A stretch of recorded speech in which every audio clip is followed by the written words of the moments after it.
Catholic commentary. Spiritual warfare.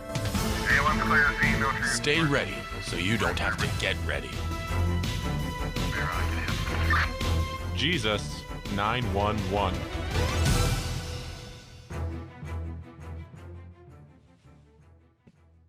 Welcome, Jesus 911. My name is Jesse Romero. This is Monday, the octave of Easter. And I got a good friend that I met years ago, and it's always a pleasure to meet him. Jason Jones, welcome to Jesus 911, my friend. It's good to see you, Jesse. Thanks for having me on this second day of Transgender Awareness Week. Hey, Jason, when did we meet? I think the first time we ever met was with Eduardo Verastegui's place in Studio City. Was that it? Yeah, no, I'd actually met you before then, but you didn't remember me because I wasn't standing next to a handsome movie star. The first time we met was at the Catholic Answers Conference in Anaheim. Maybe like in 04? Okay. But you wouldn't remember me. I was just one guy in a line of guys. I had my favorite Jesse Romero tape. It was your best of the best. That's right. Jesus Christ, the best of the best. Yeah, that was what I listened to that 1,000 times. You know what? I get a lot of comments on that cassette tape right now. People have put it in CDs, and I said, knock yourself out. Put it on the internet if you want. It was probably one of my best presentations I've ever given, just out of the love of Jesus that I have in my heart. Hey, Jason, we're here to talk about your book. You wrote an incredible book called The Great Campaign Against the Great Reset. I know you're not only a serious Catholic, but you're a culture warrior as well. And here's what Sophia writes about it. It says, it's like in the great stories. Mr. Frodo says, Samwise Gamgee. Folks in those stories had lots of chances of turning back. Only they didn't. They kept going because they were holding on to something. That there is something good in this world, and it's worth fighting for. Many have likened the past few years to a dystopian novel or a thriller movie due to unprecedented oppression, violence, loss of rights, and weaponization of science and technology in the hands of powerful people with dark intentions. It's coming into ever clearer focus that the unified global pandemic response, the forced lockdowns, vaccine and mask mandates, fear-filled media coverage, and restrictions on public worship strip citizens of their civil liberties and transformed our society. Leaving no stone unturned, award-winning film producer and human rights activist Jason Jones incisively lays out a full-scale campaign against this great reset to help equip you with the armor to protect and defend yourself, your loved ones, and all those vulnerable to the anti-human designs of global elites who have demonstrated a propensity for trampling basic human rights to achieve their one world vision. Jones exposes the stealth tactics of the Great Reset leaders and reveals what they really mean by their Build Back Better and You'll Own Nothing and Like It slogans. Reflecting on historical precedents dating back to biblical times, Jones sounds a red alert, and offers a plan for pushing back against the political, church, and corporate apostasy still unfolding around us. The incessant fear-mongering and propagandizing by the radical reformers, Jones explains, is undermining the health of the nation and robbing young people of their ability to reason and experience authentic love. But we can reverse course, he argues, and the time to do so is now. Man, good stuff, Jason. Good stuff. So talk to me. What? Give us a good basic working definition for us plebes. What is the Great Reset? A simple blue-collar lunch pail definition. Yeah, I'm glad you asked that, Jesse, because there have been a lot of wonderful books on the Great Reset, and they have looked at it from the political perspective, the economic perspective, but I run a Catholic apostolate that for over 20 years, we stand with the most vulnerable people in the world, from the child in the womb in the West to advocating for the Uyghur and Chinese occupied East Turkestan. We're the only Western organization left operating in Afghanistan. And so I came to understand that what we have been battling all this time was, quote unquote, the Great Reset.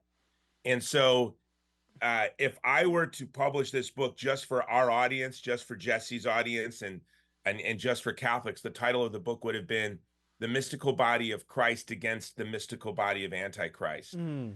So at the heart, the Antichrist isn't interested in economics. He's not interested in politics. Mm. What he's interested in is robbing us of our vocation. And what is it that we were created to do? It's just very simple. We have the easiest mission statement in the history of the world. Not it's simple, not easy. If we were born, when you go to IKEA or you buy a cabinet and then it has all the instructions in Chinese and Korean and Spanish and English, and they're 5 pages long, but ours would be this small and it would say love God and love your neighbor. And what the Great Reset at its heart seeks to do is rob us of our ability to love God, to love our parents, to love and serve our community, to fall in love, to experience romantic love in the sacrament of marriage, and to love our posterity.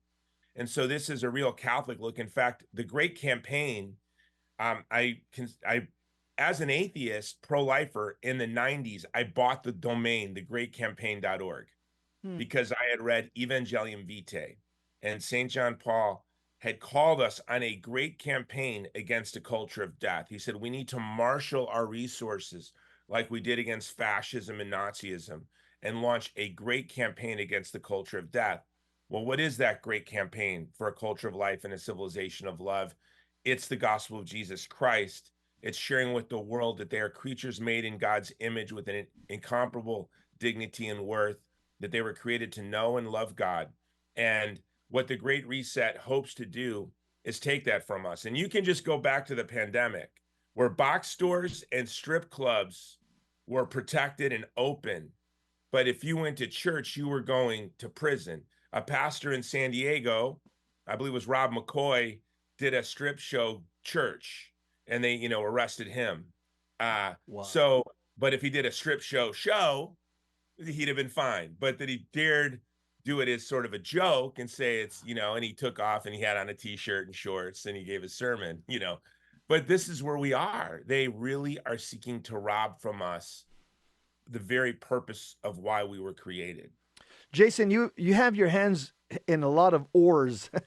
You're like the man that's involved in all kinds of apostolic works. As busy as you are, why did you write this book, The Great Campaign Against the Great Reset? Thank you for asking that question again, Jesse. What's interesting is Sophia Press had approached me the week Afghanistan was falling. And I like to say we don't really have our hands on a lot of wars. Our mission is very simple, to defend the vulnerable from violence by promoting the truth about the human person and inspiring solidarity. Now, to do that, we make movies, I write books, I write articles, I have a podcast. We work around the world, but it's really just to protect the vulnerable from violence by sharing the truth about the human person and inspiring solidarity. When Afghanistan was falling in the first weeks, I actually was in this office, kind of like tonight. I didn't sleep much last night. We have a big evacuation operation I've been overseeing the past 2 days, our biggest since the fall of Afghanistan. But I was in this office. I hadn't slept for like 2 or 3 weeks. We were involved in massive evacuations of Americans and American allies from Afghanistan and its collapse. And Sophia Press had approached me and said, we'd like to publish your next book. I said, well, I have ADHD. I'm actually working on 4 books. And I shared with them 3 of them that I thought they would like. And they kind of were like, meh. And I said, well, I have another one, but I don't know if you'll like it. It's pretty intense. It's called, I've been sketching it out. I want to share about my relationship with God. It's called On Rocky Soil, a spiritual autobiography of a man you may not meet in heaven. And they go, we want that one. Let's do that. And they send me over a contract. I said, well, it's going to be about a month that I'll be working in Afghanistan. So it's going to take me about a month to get working on this book. I just want to let you know. No problem. Well, I'm still working in Afghanistan. It's been really a heavy lift, almost 3 years at this point. And to be honest with you, Jesse, I went through a period of, I would say I was acedia, or I was despondent. I was almost on the verge of despair. I never lost my faith in God. I just didn't want to think about God or write about God. And yet I had this contract for Sophia Press. I said to them, guys, I just can't write about my relationship with God right now. We lost a lot of people that we were trying to help. So it's a lot of death and a lot of heartbreak. But as I was in the front lines of the war against Russia and Ukraine, as I was working in Afghanistan and rescuing our Afghan allies, and in Nigeria and Sudan, and seeing so much death and seeing so much war, I went to Sophia and I said, I see the Great Reset for what it is. We talk about you're going to eat crickets and like it, and you're going to own nothing and like it, as if this is what's coming. But what's coming for us has been here for a very long time. So the Great Reset has been here for a very long time. 50% of African-American children conceived, aborted. That's been happening for decades in New York City. That is the Great Reset. The one-child policy in China, the liquidation of their culture through the Cultural Revolution, the mass famines caused by Mao, that was the Great Reset. You see what's happening in Europe with the farmers right now. If the farmers weren't reacting to these climate cult policies in Europe, the world would be collapsing into even graver famine that we have been in since the COVID shutdown. You look at the COVID shutdown. I was the first person in North America arrested leading an anti-COVID lockdown. And my lockdown was really the first day of the first lockdown.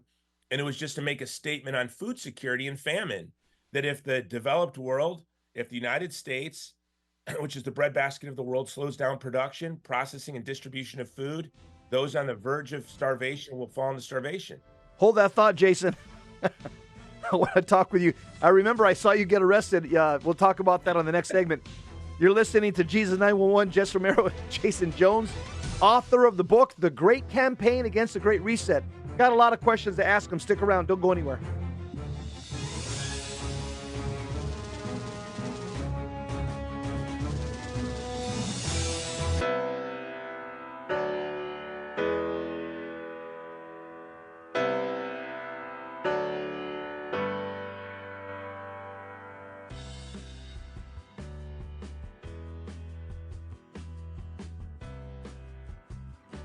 Here's a great way to support Virgin Most Powerful Radio. Do you have an old car you want to get rid of, motorcycle, RV, or boat? Simply call 855-500-7433, and when they sell that vehicle, a portion of that money comes right back to support Virgin Most Powerful Radio. It's an easy way to do it. I want to thank you for it. Call 855-500-7433. God love you and your family.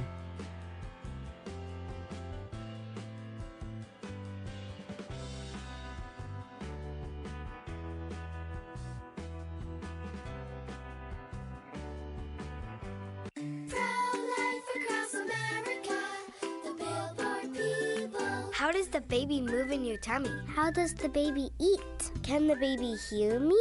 How did the baby get in there? Wow, a pregnancy can sure generate a lot of questions. But what's important is that a baby is a baby, inside and out of the womb. Not just after birth, but 9 months before. At conception. That's right. Every baby is a miracle. Hello, my name is Marianne Kuharski. I'm the director of Pro-Life Across America. If you know someone who is pregnant or in need of alternatives or assistance or would like to support the work of Pro-Life Across America, please visit our website at prolifeacrossamerica.org, or better yet, simply dial pound 250 on your cell phone and say the keyword pro-life. Pro-Life Across America is non-political and totally educational. A baby's heart is beating 18 days from conception. Pro-life across America, the Billboard people. Buying or selling your home or your business property? This is Terry Barber. Real Estate for Life underwrites the Terry and Jesse Show, and they can connect you to one of 900 pro-life real estate agents around the world. And when they receive their referral fee, they will give 80% of it to a pro-life organization. Wow, that's 80%. realestateforlife.org, 877-LIFE, US 1.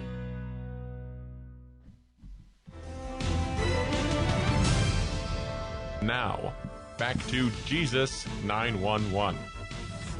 If this call is not an emergency, dial 888-526-2151.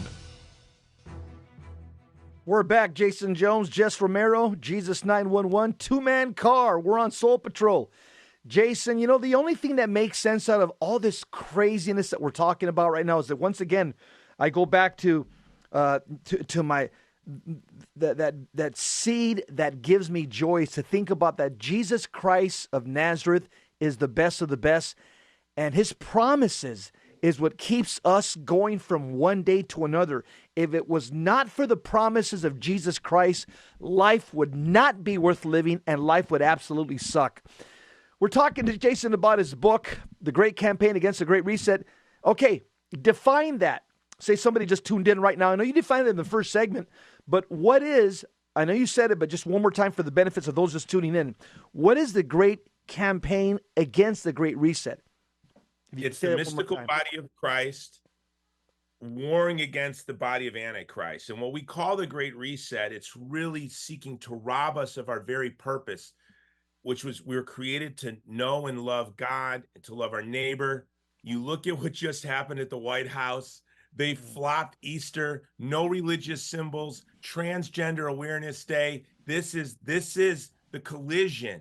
And so, of course, and in my book, I talk about economics and politics, but at the heart of this, what it is really about is we need to love God, love our neighbors, fall in love young people, preserve your moral imagination, your ability to experience and live out erotic, romantic love in the sacrament of marriage, have children, have a family, and order your life for your posterity. Be grateful for what we've been given by our ancestors, order your life to your posterity, love God, love your parents. This is how we smash the Great Reset. We need to know it's not easy, but it's simple. It's to live out our Christian vocation, which one of my key chapters, so the Great Reset seeks to make you lonely, not even know your own gender, not even to not be able to experience romantic love, to lack the ability to love God and to love your parents and to love your culture. So it seeks to smash your love for your family, for your community, for God, and it makes you want to self-hate and be alone. So it's very simple. It's the gospel of Jesus Christ. We shouldn't be distracted. We need to pay attention. Obviously, economics and politics and government, this is all a part of this. They use the climate cult and the climate crisis in quotes to war against us. But at the heart of it, it's the basic apostolate of the Christian. It's to love God, love one's neighbor, to know you are priest, prophet, and king. And that as a priest, what I'm going to do is I'm going to sacrifice and serve my community. As prophet, I'm going to say truths that will get stones thrown in my head or get me arrested like I was during COVID. And as king, I am to serve the vulnerable.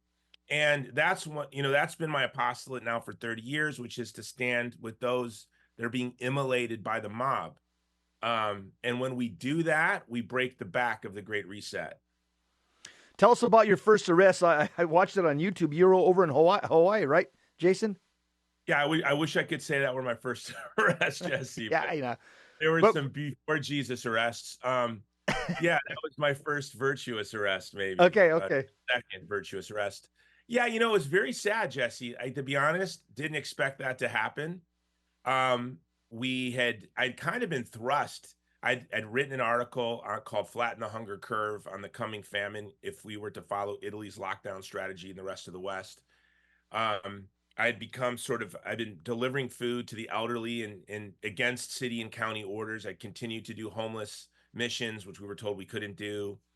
And so I'd run into the police there a few times. I'd accidentally launched the Film Your Hospital movement. If you remember in February, when I went to a hospital to get a COVID test and realized it was a scam, and I filmed it, and then Alex Jones took it and it launched the Film Your Hospital movement. So I kept accidentally tripping into this. Like I accidentally launched the Film Your Hospital movement. I accidentally ended up on the front of Drudge Report in handcuffs. I was not looking to make a statement. But my family and I went to this protest. People wanted me to speak. And it was really a beautiful, peaceful, typical Hawaii day, a Hawaii event. A lot of families, kids riding their bicycles. But I'm a former infantryman. And I noticed in the distance, 3 platoons in formation of police officers moving toward us. And I realized they were about to do a cordon. And I was an infantryman. I know how to do a cordon. I know how to break a cordon. So I broke the cordon. I started directing all the crowd to move as fast as they could towards the police so they couldn't successfully encircle us. And it ended up being a mess. There was no cordon, so they couldn't arrest people. And the police were frustrated. And these police were berating a member of the State House of Representatives of Hawaii. She was a lawyer, and I don't know why she called for me to help her, but she called me over to help her. And so I was just talking with the police, you know, that you can't arrest us. And at which point he said, he had a mask on. I didn't recognize him. And he said, just pretend to walk away. And my wife's like, yeah, honey, he said we could pretend to walk away. And I said, I'm not pretending anything. I'll walk away, but I'm staying here. I'm not leaving the Capitol. And the police officer was like, can you please just pretend to leave? I said, there's no pretending going on. If you want to arrest me, arrest me. And his commander was behind him, not wearing a mask, interestingly enough. The rest of the police were, but he wasn't. And he told the poor officer, the poor kid, handcuff him. And the kid seemed really upset about it. I didn't know until later, because it was trending on a very popular Hawaii Instagram page, that it came out that that young boy that arrested me, not young, he was a man, he had been my student 20 years earlier in high school when I taught Christology and ethics. Oh. And in that class, I'm not kidding you, we watched The Sound of Music and we talked about Rolf. And I talked to them about how one day you may be in a position where you have to reject an unjust order. Don't be swept away. And we watched The Sound of Music, and I thought, this poor kid became Rolf. This poor kid. You know, he had to handcuff me. Well, then they put me in the back of a police car, and they forced me to go get a COVID test. And then they just left me in the back of they left me in the back of the police car in the garage of the police department for 3.5 hours. Then they finally put me in a cell. And I remember thinking, I want to make my kids a souvenir. So I made them rosaries out of toilet paper as fast as I could. I was like, you know, I got to get these rosaries done before my wife bails me out, you know, so I can give my children a gift. But at the time, Jesse, I wasn't doing that for freedom of speech. I wasn't doing that for even us in the West. The work that I do around the world, I recognize that in Africa and Asia, in Central and South America, food insecurity would spike. And in fact, we had the greatest years of famine since World War II because of COVID policy. And that was my great concern. And it's something we've never even talked about in this country. We haven't talked about all the suicides. I lost a friend to suicide in Hawaii. There was a 9-year-old in our neighborhood in Hawaii who committed suicide after the second lockdown. And in his letter, he said, I miss my friends. Hawaii had, we had 7-mile-long lines for food in Hawaii. Could you believe this? Unbelievable stuff. And so if you want to know how vicious those advocates of the Great Reset are, you can just look to the brutality of the lockdown. And I'm not talking about us having to binge watch Netflix while we Uber eat. I'm talking about the global poor, the most vulnerable people on earth. And if you want to know how vicious they are, these are the same people, Boris Johnson, this might seem like I'm skipping around, but they're connected, who went to Ukraine in the first weeks of the war and sabotaged a peace agreement. How many Ukrainian boys have died? How many have lost limbs? How many civilians have died? How many Russian boys have died? This war could have potentially ended in April. If you want to know how vicious the hive brain is, the blob, the establishment, look at what we did to Afghanistan. We skipped away from a country that we lit on fire. Well, 180,000 of our allies, including many American citizens, were left to their own death. If you want to know how thoughtless they are to the truly vulnerable, think about the 3 million Uyghur that just sit in concentration camps working for American corporations and brands while they wait to have their organs harvested. Think of the Christians in Artsakh, the Armenian Christians that were completely ethnically cleansed in September, and most of you probably never even heard about it because the media doesn't talk about it. Think about the 1st and 2nd century Christians that were eviscerated under the Obama administration, under the nose of the Obama administration by ISIS and from Iraq and Syria. Think about the border crisis, where not only are our children dying from fentanyl and the poorest working class Americans' wages being undercut, but we have millions of migrants who've been lured into an underground economy where they can be exploited and abused. Meanwhile, their communities back home have seen their fathers and mothers separated from them in total the local communities in Honduras and Guatemala have been thrust into disarray because of our bizarre open border policies. So we can look at the hell on earth they're creating right now. Yeah. And if you think they care more about you than they do about the migrants that are being exploited, the Uyghurs in concentration camps, the Ukrainian boys stepping on Russian landmines, the Afghan allies who they left to have their throats slit and their wives set on fire, if you think that they care more about you, they actually despise you more. Like you are their competitor for power. So Jason, let me ask you a question, because you're deep into this, and so you'd probably have a good suspicion or a good hunch.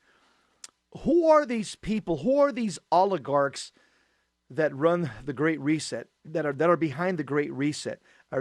Is it a combination of like international bankers, the industrial war complex, the World Economic Forum? Is it a conglomeration, United Nations? Is it just a lot of wicked organizations and wicked people that make up the Great Reset? Or would you say is there a head to this snake? Yeah, I've thought a lot about what is the head to the snake, Jesse, and I think it's spiritual. I mean, I think it's demonic. I'm with you. I'm with you. That it has to be demonic. And I think most of those that have their oars in the water and they are rowing for the Great Reset are either banal, like they're thoughtless. They're just doing what they want, that they need to do to make their career go forward, to have as little trouble with their boss as possible. It's sort of as Hannah Arendt wrote in her beautiful essay, Eichmann in Jerusalem, The Banality of Evil. I think most of it's just the banality of evil. A lot of it's victimism, where the victimism is where they feign concern for the vulnerable for wealth and power. So you can look at the climate cult. It's all about wealth and power and controlling the global energy supply. But most of the advocates for the climate cult authentically want to live a life that serves the common good. And so they get swept away by these ideologies. We saw this during COVID. Most of the people that were seriously advocating these COVID restrictions, especially early on in the vaccine policy, probably were generally thoughtful of the common good. They were just swept away by these subhumanist ideologies. Jason, hold that thought. I want to come back, and I want to get into the 5 ideologies of evil, the Great Reset. You talked about the first one, victimism. I want you to talk about the other 4. We'll be right back. Stick around. Don't go anywhere.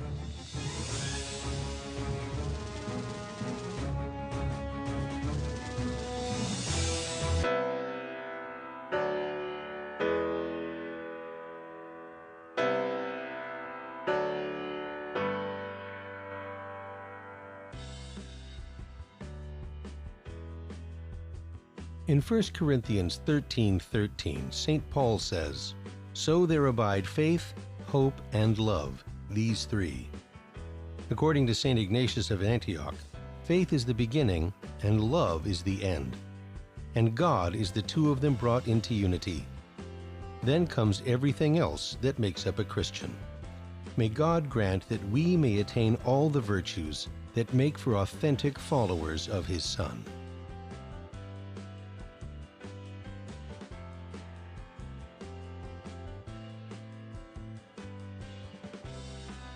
Welcome, Daniel. You're on the line. What's on your mind, brother? Hi, I just wanted to share a testimony about Virgin Most Powerful Radio. I had a buddy at work who, he's a lukewarm Catholic guy, and I wanted him to start listening to the Terry and Jesse show, so I kept telling him to download the app, and he kept putting me off. So one day, I grabbed his phone and I downloaded the app for him. I went on vacation, and I kept telling him to listen to it. He was kind of put me off. I came back from vacation. He comes to my cubicle, and he says to me, "Hey, man, I've been listening to Terry and Jesse's show, and it's great." And it's made a big impact in his life. The guy, he's going to weekly adoration a couple times a week. He goes to the Mass in the morning. And, he's an on-fire Catholic, and he promotes the Terry and Jesse show on the Virgin Most Powerful Radio. Daniel, what a testimony. And I want to encourage our listeners to get those cards by going to virginmostpowerfulradio.org and do what Daniel's doing. Go out and spread the faith by inviting people to listen to Virgin Most Powerful. Daniel, thanks for your testimony, brother. God love you. You're welcome.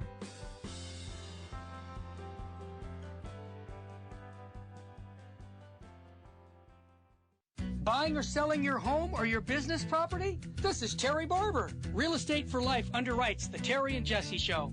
And they can connect you to one of 900 pro-life real estate agents around the world. And when they receive their referral fee, they will give 80% of it to a pro-life organization. Wow, that's 80%. realestateforlife.org, 877-LIFE-US1.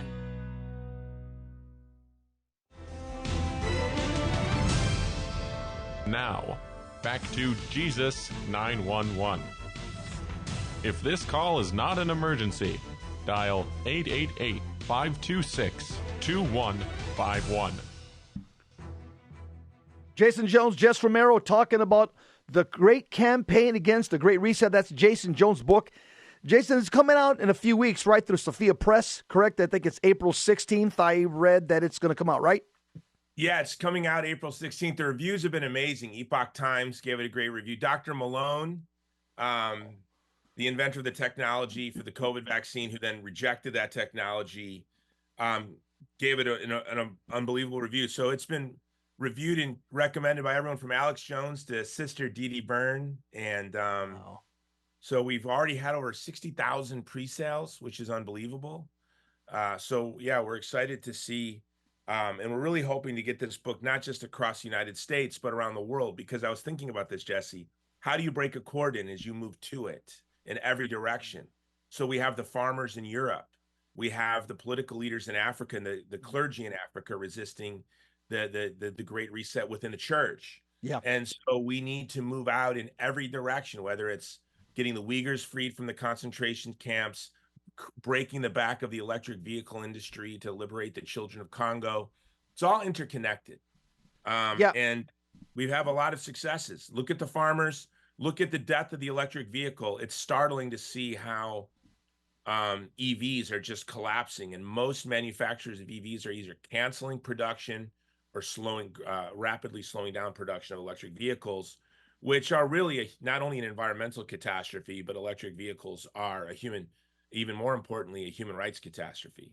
Jason, I just read that in California, where most of my family still lives, and my wife's family, by 2035, I don't think it'll come to pass, but Gavin Newsom says by 2035, they want California to go all EV. He'll be gone, from the governor's office way before then. So, unless he becomes a dictator and stays in California for forever and ever. But you're right; it is dying a slow death. EVs are dying a slow death. Common sense tells people that you can't be plugging in your car every 3 hours if you're driving from Arizona to Texas or Arizona to California. That just doesn't work. So, Jason, the Great Reset, you talk about 5 ideologies in your book, and you talked about the first one. Tell us about the other 4 ideologies of evil that we're facing right now. Yeah, so the 5: victimism, feigning concern for the vulnerable, for wealth, power, and prestige. That's the keystone. That's the fundamental mechanism of control that they use. After that is Gnosticism. And what is Gnosticism? It's an elite telling us that they have secret knowledge, secret access to knowledge and information. And what it does is the church has always opposed Gnosticism. And the reason why is because when you have, anonymous, ambiguous information that can only be properly understood by an elite, what that does is that leads to a breakdown in a community, and it leads to violence. When you have anonymous, ambiguous, irrefutable statements, then all that's left to settle disputes is violence. And so Gnosticism breaks down a community. So you have Gnosticism, you have the climate cult. The climate cult is nothing more than controlling access to energy. And I'll give you an example. My organization, the Vulnerable People Project, has delivered, Jesse, you can check this, fact check this, anyone can fact check this. I have delivered more coal in 3 years on Christmas than St. Nicholas did in 1600 years. This is just a fact. I can prove it. We've delivered 100 million hours in heat through coal deliveries, mostly in Afghanistan, to the widows and orphans of our allies who were killed in action, but also other countries. Do you know that I get massive criticism from people who say I'm destroying the planet because we're distributing coal to people who would die of exposure if they didn't have access to a little bit of coal that they heat in their tent? on their little house to survive the winter. So when you hear people say things like they said at COP28, this recent climate conference, that they said that they want a coal-free world by 2030. A coal-free world is a dead Central Asia. I mean, everyone's dead in Mongolia. Everyone's dead in Afghanistan. These people are insane. And then who did they just put in charge of the climate policy for COP29? Azerbaijan, the Islamist extremist country that literally just ethnically cleansed Christians from Artsakh that had been there since the 2nd century, celebrating Mass every single day. Gone. But this shows you the Biden administration's priority. And what it is the Great Reset. It's controlling energy. This has nothing to do with climate change. It has nothing to do with the environment, because we know if the internal combustion engine was created today, it would be seen as an environmental savior, because electric vehicles are so bad for the environment. The lithium, the cobalt, the batteries are toxic. The raping of the land that takes place, the necessity, quote unquote, necessity of child slave labor at the beginning of the birth of the process for electric vehicles. So that's climate cult. So you have victimism, Gnosticism, the climate cult. Then you have anti-humanism. Anti-humanism is they really want to change how we see the human person. Remember, the Great Reset is about God, man, and the world. And if you can empty what it is to be a human person of any content or meaning, you have obliterated the human person. So it is really a war against the human person. And if you want to know how aggressive it is, like Easter Sunday at the White House, the United States of America, they forbade religious symbols at the Easter celebration at the White House and replaced it with trans. Now, Jesse, I really can't. Someone in my family is a supervisor of a trans person, and and they're in the military. This trans person had just committed suicide. When they went through their effects, they couldn't believe how many drugs they had this poor soldier on. How many drugs they had this poor soldier. You think they're taking young people, they're physically mutilating them. They're pumping them full of dangerous hormones. There's a news story every year. High school athletes in Arkansas, football players are using testosterone. Oh, it stopped the world. Meanwhile, we have, medical professionals in partnership with educators, professional educators, mutilating children, pumping them full of dangerous drugs that shows a spike in suicide. So this is the transhumanist ideology. Then there's the anti-humanism, which is the demographic decline. It's a war on the human population. It's the war on the human person. And there was a book called The Wanting Seed that came out in 1962 that talked about a future where they promoted homosexuality and sterility and euthanasia and transgender because they want to control the population. And we're there. We're there. Yeah, this is we've entered into a brave new world, Jason. And again, this is the way I look at it. I think history will vindicate me. I think about a bicycle with a hub and the spokes. We know all those spokes, all the oligarchs that we just named a little while ago, and there's a whole bunch of them. Okay, to me, the hub is, and you said it right in the beginning of the show, the only person that can be the hub that holds all this together is the actual Antichrist, and the Antichrist has actual access to the mind of Satan. He's like the vicar of Satan. Because it takes somebody much more intelligent than George Soros, than Klaus Schwab, than Joe Biden, than Barack Obama. It's somebody much more intelligent to hold all this together. All these spokes together are held together by this one incredible intellect, which to me, it only Catholic tradition would tell me that it bespeaks about an intellect known as the Antichrist. Nothing else makes sense because it's so organized. It's so they seem to be like one step ahead of patriots, people of faith, and conservatives. Like one step ahead of us all the time, as if they know our next move. So again, I'm telling you, we're dealing with an intellect far superior to anybody I just named right now. Biden, Obama, George Soros, way beyond that.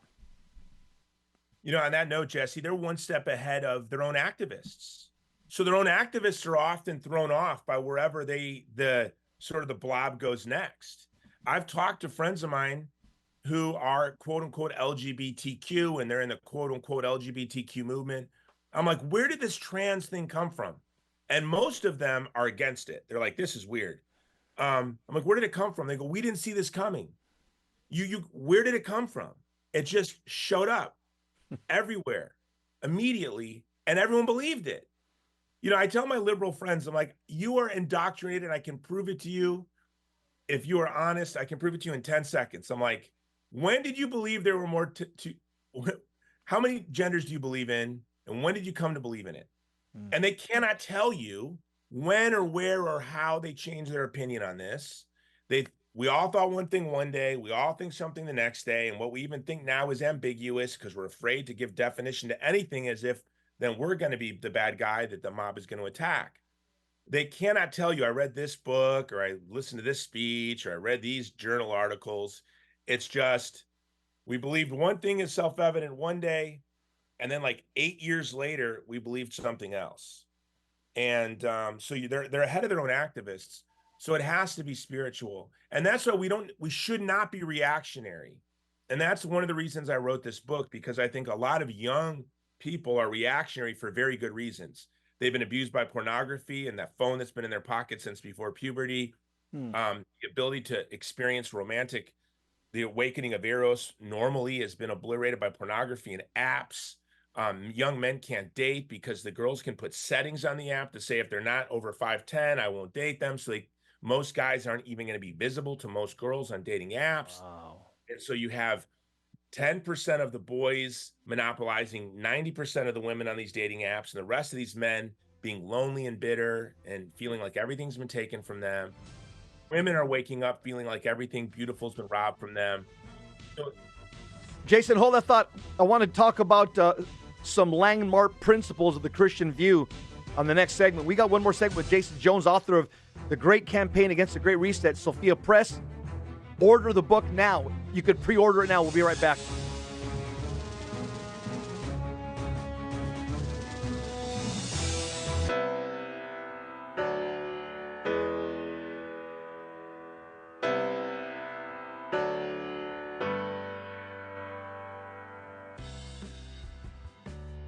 Hey, Terry Rodriguez. I'm a monthly donor here in Phoenix, Arizona.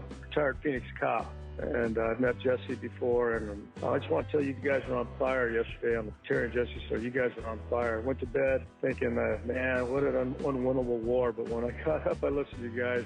You know, you guys are doing good work, man, doing God's work, and keep doing it. I know it gets exhausting sometimes, but there's people out here that really need the inspiration and the evangelization that you guys are giving us. So my best to you, and I'm Eddie Rodriguez, and I'm a monthly donor and proud of it. Hello, my name is Dan Schneider. I want to thank Tan Books for publishing my newest book, The Liber Christo Method, a field manual for spiritual combat. I want to thank Father Ripperger for writing the foreword.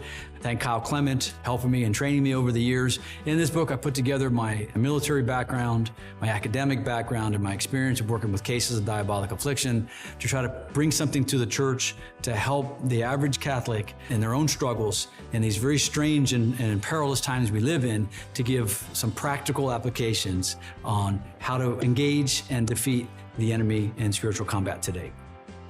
I would strongly encourage you to look at the Virgin Most Powerful Radio Archive, the podcast of the Jesus 911 show, and the Liber Christo War College. What we're looking for is sources for functional theology, and Virgin Most Powerful is an excellent source. Jesse's programs, Terry's program, Terry and Jesse together, the Bishop Strickland program, all of these are consistent with Catholic tradition and what the church has always taught.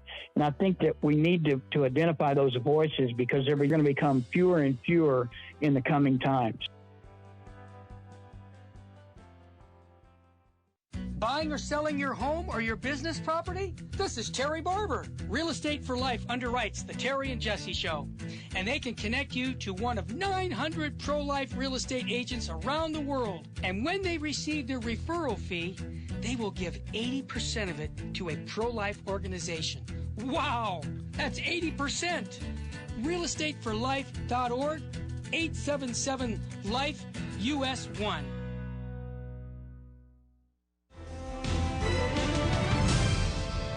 Now, back to Jesus 911. If this call is not an emergency, dial 888-526-2151. Jason, I can't even keep up with you. So where are you at these days? You're in the great state of Texas, correct? I'm in the great state of Texas. Yeah, Okay. we left Hawaii during the COVID shutdowns. That's right. Okay. We're talking about the book that it's coming up in a few weeks from Sophia Press. It's called The Great Campaign Against the Great Reset. As you can tell, this is a high information book. And this is a book which explains what's been happening the last couple of years, and a book that's explaining what's going to happen in the future. So it's a book that's very relevant because all of us are living it right now. Jason's an award-winning film producer, a human rights activist, and he's been doing this for decades. Jason, you also have a special introduction to young people, and you call them to the adventure of Eros. So what is this adventure of Eros that you keep alluding to, and what does it have to do with the Great Reset? Yeah, well, the one thing I want young people to understand is we don't want to rob them. They're feeling dispossessed of a beautiful life. But the reality is that in every age as a Christian, as you said, we have Jesus Christ. Like every age is an adventure. Amen. Every age has its challenges. And these challenges are very intimate in that their minds have been attacked by pornography before they hit puberty through the smartphones. It's inescapable. Again, apps just robbing them of the natural way that young people used to meet each other, whether it would be through family or through friends. Now it's alone in your house on a phone, and then you meet alone somewhere and then go home alone and you're alone. So they're angry. So what I wanted them to know is, G.K. Chesterton said, an inconvenience rightly considered is an adventure. And the Great Reset is a war on Eros. And when you read about how our Creator talks about his relationship with us, it's so often in this language of erotic or marital love. Mm-hmm. And so what Satan wants to rob us of is a passionate love of our Creator, to know that we are loved by him. They want to rob us of the ability to experience a love in a family, love for our parents. And so what I call young people to do is I call it the adventure of Eros, love, piety, and posterity. They need to love God. They need to love their parents. The love of one's parents is the foundation of piety. If you can separate a child from his parents, it's like separating, a sheep from the shepherd. They're going to be slaughtered. They're going to be butchered. So, love your parents, love God, preserve your moral imagination. Fight to preserve your moral imagination so you can fall in love, experience marital love in the sacrament of marriage, have children, and then together with your spouse and your community, we order our lives to serve our posterity. This is how we break the back of the Great Reset. It's very simple, not easy, but love God, love your parents, fall in love, get married, have children, and order your life to serving the common good in your posterity and loving your Creator. Bang. Broadly speaking, though, as we war against the architects of the Great Reset, spiritual and natural, there are just 5 foundational principles that the church has given us. We don't have to guess their next move. We can cut them off at the pass. So these 5 principles, which is number 1, the inviolable dignity of the human person. It's a war on anthropology. It's a war on the proper understanding of the human person. Mm-hmm. You look at all these books, like Yuval Harari's books on anthropology. What they're really warring against is the human person. So we promote the proper Christian understanding of the human person. That's the foundation of our struggle. Number 1, Christian personalism. Number 2 is we point to the transcendent moral order, the natural law, as if the posited law, the man-made law of man-made public opinions, if the Twitter mob, if public enthusiasms don't conform to God's will, then they should be rejected. We saw this during COVID. My city and county did not have the right to put handcuffs on me. And in fact, they didn't, because no charges were pressed and my money was sent back to me. My bail money was sent back to me. But I was saying it as I was being handcuffed. I said, history will vindicate me, and I feel sorry for you. I was saying to the police officers that you will be judged so harshly for these actions. I remember. I was telling them, quit your job, go home, put down the handcuffs, Yeah, I remember. And I had said, if you remember, Jesse, thank you for giving me the privilege for standing to truth against power as they were handcuffing me. And I said, you are bringing honor to my to my posterity. So thank you. And I would say their names, Officer Tagawa, I would say each of their names. You're bringing shame on your posterity. So the transcendent moral order, subsidiarity, this is so important. Yeah. We should never let distant, unelected bureaucracies invade what is rightfully the responsibility of the family, me as a father, me as a member of a neighborhood and a community. Most decisions, the people with the most influence in my life day to day should be my family, my neighbors, my local community, my parish priest. My daily life I shouldn't constantly being punched in the face from the World Health Organization, distant unelected bureaucracies, statements from distant bishops or priests should not be disrupting what is my faith. So we're seeing the invasion of subsidiarity. And in fact, it's the smashing of subsidiarity that led to Mao's famine, the greatest famine in the history of the world, tens of millions starved, to the Holodomor, Stalin starving 8 million Ukrainians to death in the 30s. When you obliterate subsidiarity, like they're trying to do in Europe with the farmers, but the farmers are fighting back and saying, this is my land, this is my responsibility, go away. What they're doing is they're breaking the back of a famine. These farmers in Northwest Europe, by fighting for subsidiarity, are making sure that people in Africa and Asia won't starve next year. They should be commended. So we should fight for subsidiarity. Then there's the humane economy. We should fight for our private property rights. Again, when distant, unelected bureaucracies tell you you will own nothing and like it, what? What are you talking about? Who are you? What do you mean I'm going to own nothing and I'm going to like it? No, I'm going to own something and you're not going to like it. How about that? I'm going to have property and I'm going to have meat, and you can eat cricket meat and you can like it, but you might not like that I'm eating a steak in my house, but I will be eating a steak in my house. So private property rights. Now, of course, we're Catholics. We're not libertarians. We are stewards of property for the common good and for our posterity, but we are the stewards of our property. Yeah. For our posterity and for the common good.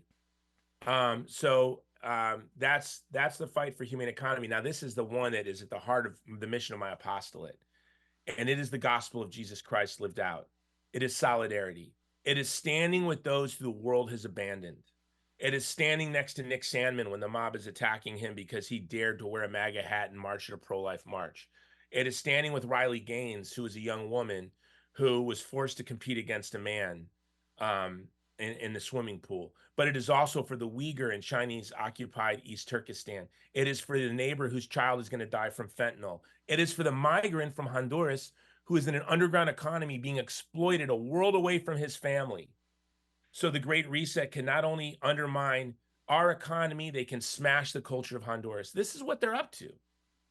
And so we need, and the reason why I wrote this book was really to promulgate this radical solidarity because, and I have the introduction to young Americans, because Jesse, because victimism is the mechanism of operation, is the primary mechanism of control, a feigned concern for the vulnerable, for power and wealth, young people think that only those, all expressions of thoughtfulness for vulnerable communities is a con, is a grift, is an exploitative operation. And so it's sort of this Nietzschean, abandon the weak to their own sort of mentality we see rising on the right with this concepts like the Bronze Age pervert guy. And so what we need to say, no, the response to victimism is radical concern for the vulnerable and solidarity with the vulnerable. And when you do that, you'll know. Because when you're feigning concern for the vulnerable, you get wealth, power, and prestige. When you truly stand with the vulnerable today, you end up on the FBI's most wanted list because you were praying out in front of an abortion clinic. Okay. Like you and me. Yeah. Yeah. Okay. whatever it is, it is. You know, people say, oh, I can't believe you're going to Ukraine or you're going to this country or that country. It's dangerous. Solidarity is always dangerous. It's dangerous to stand with the child in the womb. It's dangerous to go in front of an abortion clinic and pray. Yeah. This is dangerous. It's always dangerous. It's dangerous to stand with young children who have been confused by the media about their own identity, and they're going to mutilate them. And you're going to know you're not going to mutilate children. Okay, now you're going to call me a bigot. I don't care, because I'm going to stand with children who you want to mutilate. And guess what? In 20 years, they can thank me. They might hate me now, but in 20 years, and that's what radical solidarity is. Our Lord, think of this, Jesse. I watched The Passion this weekend with my children again. 2,000 years ago in the Middle East, our Lord stood with a woman caught in the act of adultery with men with rocks in their hands. Who's going to stand with the woman caught in the act of adultery today in the Middle East? Today. He did this 2,000 years ago. Yeah. People don't know how crazy this. He kissed lepers. So I'll kiss lepers. I'll kiss Uyghurs. I'll stand with the Armenians. Okay. This is what we're called to do. I'll stand with the child in the womb. When we do this, we break the back of the Great Reset, which is nothing but the Antichrist. Amen. Wow. Get the book. It's called The Great Campaign Against the Great Reset. It comes out April 16th, Sophia Press. You can order it. SophiaPress.com, SophiaPress.com. The author, Jason Jones. Jason, let me just ask you one question. What do you think? Eduardo has a chance to become Mexico's president? Yes, no? Yeah, I think definitely Eduardo Verástegui will be president of Mexico. I don't know if it's going to be now or if it's going to be later, but he's a very brave man. You know, I was with him in Sudan when we almost lost our life together during the war there, and I got to see how just faithful and brave he was. He is the most humble, kind Christian man I've ever met. Yeah. He loves Mexico with all of his heart. And he will be, I know he will be serving the people of Mexico as president or otherwise till his last breath. And it's great to see my dear friend running for president of his country. It's exciting. Yeah, it is. It sure is. Jason, thank you very much, my friend. We'll have to have you on again. Get the book. It's called The Great Campaign Against the Great Reset by Jason Jones, Sophia Press. It's released April 16th. You can go to SophiaPress.com and order the book now. It's called The Great Campaign Against the Great Reset. I can tell you this. Jason Jones is the real deal. This man is a high-information Catholic. Not only does he know his faith, he lives his faith. The man walks the walk and he talks the talk. Jason, see you next time, my friend. Happy Easter Octave. God bless you and the family, my friend. Ditto, brother. God bless you. Thanks for having me on. You got it. You've been listening to Jesus 911. Who do we have up next, Rich? Got the Terry and Jesse show up next. Stick around. Don't go anywhere. We'll be right back.